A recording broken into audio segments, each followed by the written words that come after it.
Salam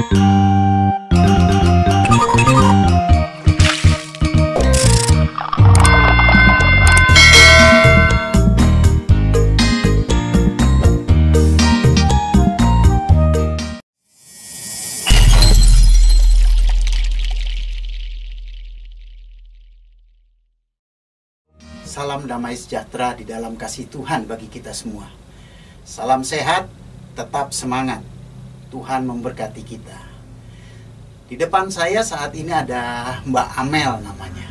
Nah, dia ini orang dari suku Betawi yang mengambil satu keputusan untuk menerima Yesus dan menjadi pengikut Yesus. Bagaimana ceritanya? Baik, nanti saya bincang-bincang dan Anda dengar, semoga apa yang dia sampaikan menjadi berkat bagi kita semua.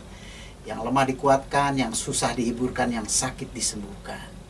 Baik, ya Mbak, silakan ucapkan salam. Shalom, perkenalkan saya Amel. Untuk tempat tinggal saya asli dari Depok.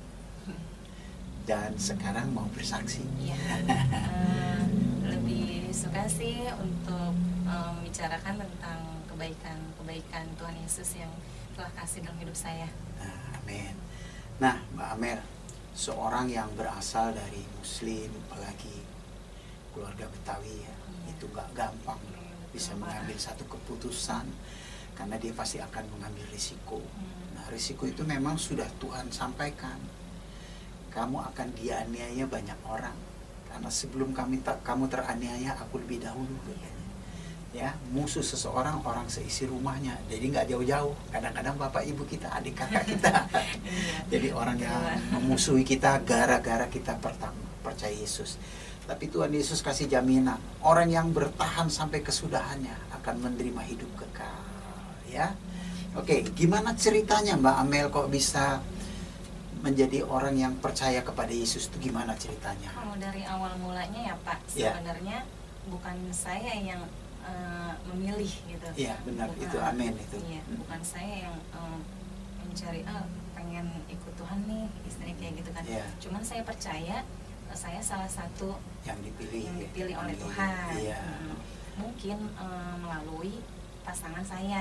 Iya, benar. Kalau untuk dari awal-awalnya itu saya masing-masing. Kalau untuk ya udah kamu tetap di ajaran kamu, saya tetap di ajaran Islam saya gitu. Saya tetap berpegangan teguh dalam agama sebelumnya saya itu. Gitu.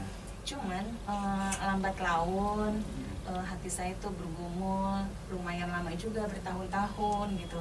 Dan hati saya kok Tuhan istilahnya saya sebenarnya nih kayak nyaman gitu untuk di Kristen. Ada damai sukacita yang luar biasa. Tapi saya untuk ke Islam tuh kayak udah nggak mau gitu. Tapi kalau untuk Kristen tuh kayak saya masih takut gitu. Cuman saya berdoa lah tiap malam, misalnya minta petunjuk gitu. Tuhan, kalau emang kamu, misalnya kalau jika engkau itu juru selamat ya kan, istilahnya Tuhan yang hidup, tolong kasih saya jalan, tunjuk gitu. Apa yang harus saya ambil keputusan, saya akan lakukan seperti itu Pak. Iya. Cuman kalau untuk kesininya, semakin hari tuh semakin yang pengen mencari tahu, baru saya ingin mencari tahu. Saya buka-buka Alkitab, saya mencoba untuk pergi ke gereja, untuk semakin tahu itu apa sih ajaran agama Kristen ini, seperti itu Pak. Terus mungkin dari situ ya Pak, hati saya itu tersentuh, istilahnya banyak kebaikan-kebaikan Tuhan tuh dalam hidup saya gitu.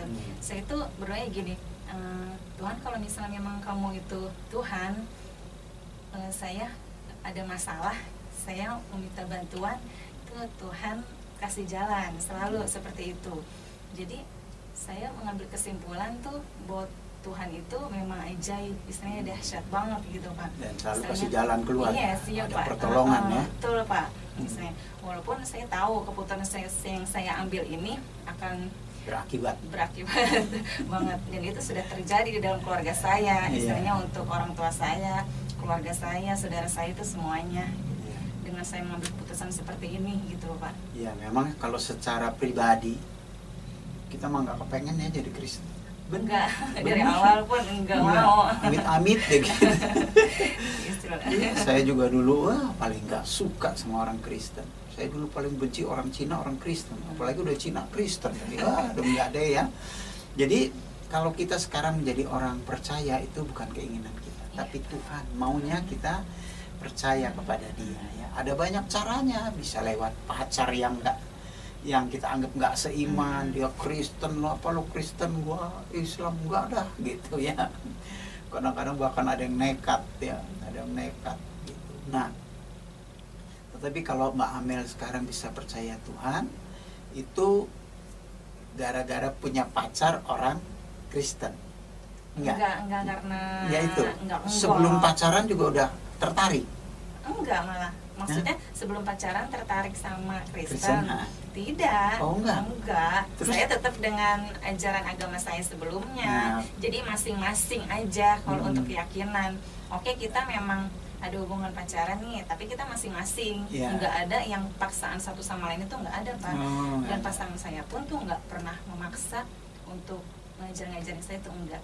Tapi memang saya sendiri yang mencari kebenarannya seperti apa. Nah itu dimulai daya tariknya tuh di mana? Dari tadi itu? Saya ikut ke gereja. Oh, ikut ke gereja. Awalnya. Yang ngajak siapa? Enggak ada yang ngajak. Saya pengen mau aja, minta mau ikut. dong, ikut. Awalnya memang. Ya artinya siapa? Ikut siapa? Ikut pacar ini? Saya mau ikut.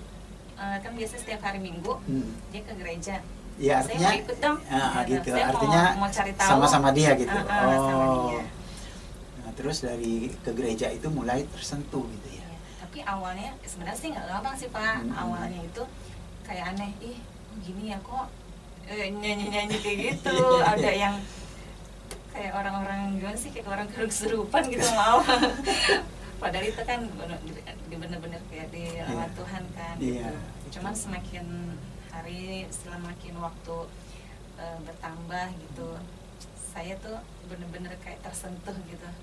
Iya, saya dulu gitu, punya tetangga orang Batak, neneknya meninggal. Nggak tahu itu orang Batak kan adat kan, minggu beras, lari kelilingin mayat, nyanyi glungdeng. Saya bilang orang kafir nih, orang mati kan nangis ini malah nari enggak aja gitu. Saya juga begitu.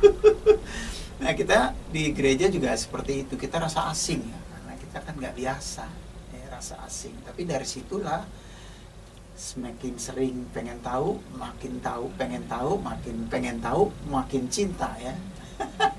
Luar biasa banget. Iya, terus makin mengerti ya, dan kita merasakan bahwa Yesus ini Tuhan yang hidup sih ya.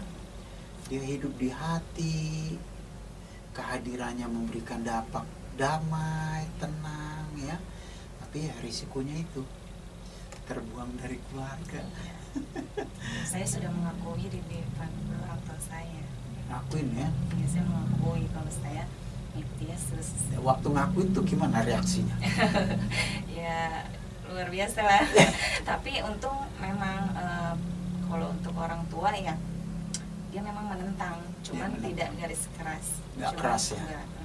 Cuman dia menentang kalau misalkan emang kamu tetap mau ikut Kristen, ya saya akan dicoret dari kartu keluarga gitu, dari keluarga iya. Nggak diakui anak lagi. Tidak diakui anak lagi. Hilang satu nggak apa-apa lah gitu ya. Cuman dalam hati saya tuh nggak ada ketakutan seperti itu Pak, istilahnya. Saya mengakui itu nggak ada ketakutan kalau untuk saya akan ditinggal oleh keluarga. Cuman saya yakin aja Tuhan pasti akan pelihara saya gitu. Mau itu siapapun, karena juga saya tahu sebelum saya mengalami ini Tuhan lebih dulu mengalami ini. Ya. Gitu. Tapi emang benar juga sih, Tuhan kan pernah bilang ya, hal kerajaan sorga atau hal kerajaan Allah itu adalah seumpama seseorang yang menggali tanah lalu menemukan harta yang terpendam.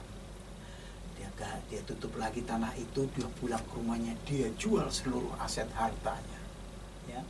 Artinya menjadi kebanggaan dia, mungkin hartanya banyak, namanya terkenal top. begitu dia menemukan harta itu kayaknya lainnya itu nggak ada artinya, ya kan? Makanya kata jual itu artinya dia udah nggak butuh lagi, ya. Dan dia beli tanah itu untuk menemukan harta yang terbenar. Jadi kita bisa umpamakan, seumpama aset hartanya selama ini dinilai 100 triliun, rupanya dia menemukan harta yang nggak ternilai, itu artinya lebih mungkin 500 triliun, kita nggak tahu dah. Itu gambarannya seperti itu. Jadi hal kerajaan sorga itu kalau digambarkan seperti harta ya seperti itu. Jadi kayaknya begitu kita sudah menemukan apa yang kita butuhkan sebagai manusia, kayaknya yang lain itu ya terserahlah, mau dibuang juga nggak apa-apa, dimusuhin juga nggak apa-apa, bokeh juga nggak apa-apa dah, melarat juga nggak apa-apa, yang penting gue udah nemu sesuatu yang jadi luar setiap biasa. hari sekarang yang saya rasain tuh benar-benar kayaknya seneng aja gitu, Iya, sukacita aja ya. Iya, terus kayaknya ikut Tuhan mah nggak ribet, istilahnya. Ya. Saya mau minta apa juga tinggal ngomong, tinggal minta, Tuhan kasih gitu. Karena dia kan ngomong, mintalah yang meminta akan menerima, carilah yang mencari akan mendapat, ya kan? Ketuklah pintu akan dibukakan, nggak mungkin bohong dia. Ya, kita tinggal minta, apalagi kita statusnya menjadi anak. Iya. Itu nggak. Yang namanya anak mah kadang-kadang nggak minta juga dikasih. Sebab dia bapak yang baik. Nah, jadi Amel sudah menemukan hal kerajaan sorga atau kebenaran. Itu yang membuat Amel ya menerima apapun risiko ya, terbuang dari keluarga, dimusuhin teman-teman barangkali ya. Tuh si kafir tuh, si murtad tuh. Pasti mungkin orang-orang berpikir, lu karena ngikut pacar lu ya, lu ikut-ikutan nih gitu. Itu enggak gitu. Enggak. Karena prinsip kalau misalkan saya bilang kayak gitu, pasti itu saya akan nyesel ke depannya. Kecewa. Iya. Bahkan mungkin sekarang ya, kalau lu jadi laki gue boleh enggak ya nggak apa-apa lah. Yang penting Yesus nggak tinggalin gue ya. Akhirnya, karena kita sudah menemukan sesuatu yang dahsyat, yang luar biasa. Kalau cuma biasa-biasa aja pasti juga kita, gimana ya. Makanya segala hukum yang Tuhan taruhkan di dalam kita itu akan tergenapi kalau Tuhan sendiri bekerja. Itu kan. Kalau dia nggak bekerja mana bisa. Nah, sekarang saya tanya Amel, yang paling susah ikut Yesus itu apa? Dari segi apa, Pak? Ya, pokoknya ikut Yesus itu susahnya apa sebetulnya? Kalau menjadi orang beragama Kristen mungkin nggak susah. Masuk gereja, daftar, dibaptis, kelar. Namanya diganti nih. Mamat jadi Matius. Tapi mengiring Tuhan itu paling sulit apa? Kalau untuk dari Tuhan sendiri ya, kalau ya dari pribadi gitu, Tuhan kan mengajarkan untuk mengasihi, untuk memaafkan musuhmu, ya kan. Istilahnya kita udah baik sama orang, tapi orang itu bikin sakit hati, itu kayaknya itu yang masih sulit. Yang Tuhan pengenin gitu. Istilahnya dia akan maafin kita kalau kita memaafkan orang yang salah sama kita gitu. Cuman kalau untuk masalah kedagingan ya itu yang masih sulit gitu Pak istilahnya. Makanya Tuhan bilang setiap orang yang mau mengikut aku dia harus menyangkal diri. Menyangkal diri itu sulit, ya kan? Kalau sekedar percaya Yesus ya hidup suka-suka kita mah gampang banget ya. Tuhan nggak gitu kan? Kita harus nyangkal diri, pikul salib, membalas kejahatan dengan kebaikan. Hidup jujur itu susah loh. Kalau hidup nggak jujur mah nggak usah diajarin, kerjaan kita ya. Hidup benar itu susah loh. Kalau hidup nggak benar mah nggak usah diajarin, udah kerjaan kita ya. Membalas kejahatan dengan kebaikan itu susah. Kalau membalas kejahatan dengan kebaikan, kejahatan dengan kejahatan itu udah umum ya. Jadi memang Tuhan mengajarkan kita sesuatu yang tidak umum dan itu sulit. Tapi kita pasti sanggup selama ada Roh Kudus yang datang untuk menolong ya, menuntun, membimbing sehingga kita nggak lepas kendali. Tuhan ada di dalam diri kita. Iya. Nah nanti juga Amel kalau udah punya suami, pasangan hidup, di tengah perjalanan pasti ada kendala-kendala. Karena kita punya latar belakang yang berbeda, ya pendidikan yang berbeda, keinginan-keinginan yang berbeda, ya enggak. Itu kalau enggak Tuhan yang nyatuin mana bisa. Gara-gara odol aja orang bisa cerai. Ya kan, istri saya anak orang kaya, gaya mencet odolnya aja beda. Main cepret, kadang keluar dari sono ke sini. Nah, saya anak orang susah, biasa ngirit. Gaya mencet ondolnya mesti hati-hati, sampai tipis. Yang dari bawah ke atas ya, susah. Nah, ini hanya bisa disatukan kalau sama-sama bisa menerima dan sama-sama memandang kepada Tuhan, ya, bukan kepada diri kita sendiri. Dan pernikahan itu juga, amin, jangan berharap untuk mendapatkan atau menuntut kebahagiaan dari suami, tapi harus memberi kebahagiaan kepada suami. Sebaliknya juga gitu. Coba kalau tuntut-tuntutan, gua maunya lu begini, dia juga, lu juga musinya begini, menurut gua nggak ada ujungnya dah. Ujung-ujungnya meja hijau. Ya, salah satu kebaikan Tuhan yang mungkin sampai saat ini untuk urus pernikahan benar-benar dilancarin banget, dibukain jalan. Malah sebelumnya nggak ada untuk yang berpikir untuk menikah, Pak, enggak. Walaupun bertahun-tahun gitu saya berhubungan sama pacar saya gitu, ini mau dibawa kemana gitu, dengan yang kita yang berbeda kayak gini pasti akan sulit gitu. Cuman luar biasa banget, dahsyat banget pertolongan Tuhan tuh, emang waktunya Tuhan tuh udah indah. Saya Hendrik kan sering WA saya, Pak, ini ngurus surat ini begini-begini. Udah ngelangkah aja, tinggal doa dalam nama Yesus, masa nggak dikasih? Apa sih hebatnya orang lain sama Yesus? Ya kan? Apa yang lebih hebat di dunia ini? Nggak ada. Yesus itu terhebat segalanya. Doa, langkah, yakin pasti dikasih. Ya, apalagi kamu dipilih Tuhan, disayang banget, Mel. Apa yang jadi kebutuhan kamu pasti dikasih, semuanya beres, ya Mel ya. Jadi kita bersyukur, Mel, kalau Amel bisa percaya Yesus itu anugerah. Nggak mudah, nggak gampang, sulit. Saya ingat itu kakak saya, dia benci saya karena saya menjadi orang Kristen. Tapi akhir hidupnya dia menderita, susah, kena cancer. Dia jual harta bendanya, habis-habisan, sampai nggak punya apa-apa. Nah, Mel, apa yang terjadi? Karena dia musuhin saya, dia agak malu-malu. Tapi terpaksa dia telepon saya, minta tolong saya. Kebetulan Tuhan berkatin saya, jadi saya bawa ke rumah sakit, dari rumah sakit ke rumah sakit, saya yang bayar semua. Ya, saya harus tetap mengasihi. Dalam situasi yang ada kesempatan saya bicara tentang Yesus. Jadi saya udah ngomong tentang Yesus, siapa Yesus, karena kami Muslim ya. Saya bicara tentang Isa Al-Masih, siapa Isa Al-Masih, ayat ini bilang begini, ayat ini bilang begini, ayat ini bilang begini.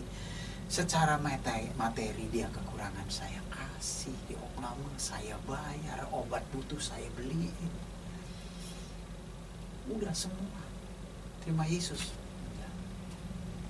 Sampai mati nggak terima Yesus. Itulah anugerahnya. Ya kan? Nah, saya nggak ada yang beritain. Siapa yang ngomong sama saya tentang Injil? Gua tabuk deh kalau berani ngomong. Iya kan? Siapa yang berani ngomong? Istri saya berani, saya tabuk kalau dia berani ngomong. Ya, tapi anugerah yang nggak pernah diberitakan Injil malah dipilih, dipanggil. Ya kan? Saya benar.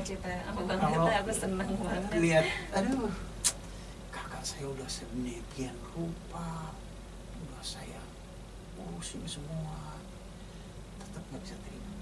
Sulit. Setiap dia tanya saya jawab. Setiap dia tanya saya jawab. Saya jawab pakai ayat lagi. Bukan ayat Injil loh, Quran loh. Nih, bijinya begini. Arabnya saya bacain artinya. Setiap dia tanya saya jawab. Dari hadis, dari Al-Quran, tetap nggak bisa terima. Kenapa? Bukan dipilih. Nggak dipilih ya. Kita puji Tuhan, Mel ya, nggak ada yang nginjilin. Ditarik hatinya, sini sini gereja.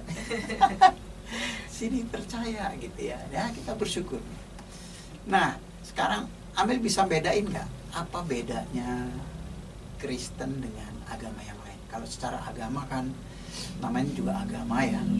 Tidak agama kacau. Jadi agama itu sebetulnya satu ajaran yang mengarahkan umatnya yang percaya untuk hidupnya tertib, tidak kacau. Gitu kan? Nah, sekarang apa bedanya agama Kristen dengan yang lain ya. Sama-sama ngajarin baik, tapi motivasinya mesti tahu. Nah, apa kira-kira?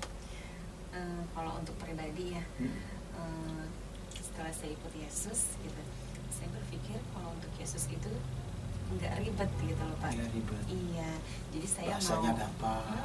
saya mau berdoa dimanapun dalam keadaan apapun itu nggak masalah, mau dia ada di utara, barat, Mau di dalam selatan, bus, di jalan, di WC kasarnya gitu sambil kan. nunggu bus lewat, doa Yesus Iya, tolong saya dapat mau bus berdoa yang kayak enak. Jadi mau keadaan belum mandi ataupun udah gitu, Semuanya mudah, Semuanya, ya, dipermudah, nggak dipermudah dipersulit. banget Ya. gitu.